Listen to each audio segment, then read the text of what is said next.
And welcome to Friday, everybody, on the Chris Salcedo Show. We are truly honored to have you here on Newsmax TV. For those of you just finding us for the first time, allow me to introduce myself. I am your liberty-loving Latino, Chris Salcedo. Do not confuse me with loudmouth leftist Latinos out there. I actually love my country, the United States of America. The press has largely given up on getting answers to the voting irregularities in the last election. Instead, they're focused on demanding that President Trump's legal team present evidence to them before presenting it in court.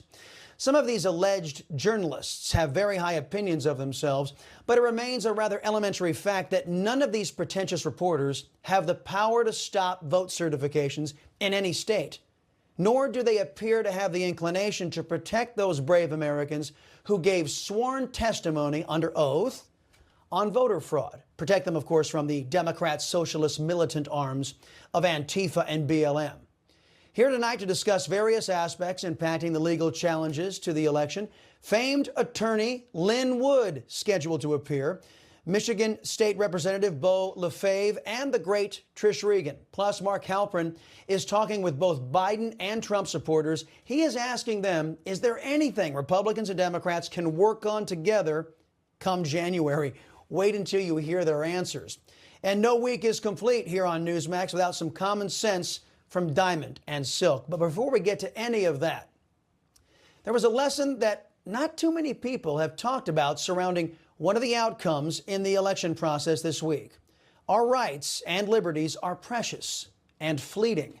That's something to ponder in tonight's preamble. Before I get to the main point, I want to make some folks aware out there. Many of you don't know this, but Americans are out there struggling right now. Many of you may not be aware that there is something called the Greater Idaho Movement.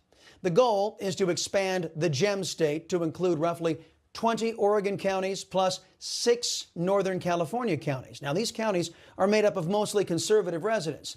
They are attempting to flee the socialist crackpots who are ruining their lives in the liberal states of Oregon and California. On their website, supporters say, quote, "We don't have to live under the tyranny of Salem's misgovernment. We are Americans!" exclamation point. Naturally, the liberals who run those states, predisposed to using government to squeeze every last bit of autonomy, not to mention every last dollar out of their citizens, are fighting to keep those conservative Americans under their boot. Now, as I've stated many times on this show, Democrat socialists get up every day and try to figure out how to use government to tell you what to do and how to live your life.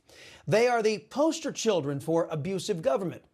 That leads me to another state, Michigan.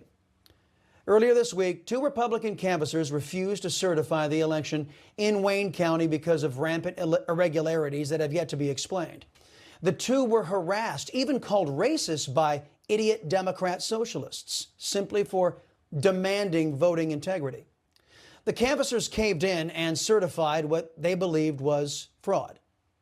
Since then, the 2 have tried to rescind their certification, but the anti-American machine in Michigan is saying it's too late. Spokesperson for the untrustworthy Democrat Secretary of State says it is out of their hands at this point. The spokesperson says there is no legal mechanism for them to rescind their vote.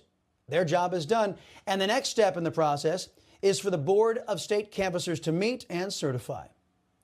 And this should be a lesson to every freedom lover in our nation.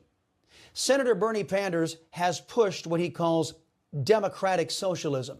Now, the only difference between democratic socialism and regular old-fashioned socialism is that with Democrat socialism, you vote away your rights. And once you vote away those rights, they are incredibly hard to get back.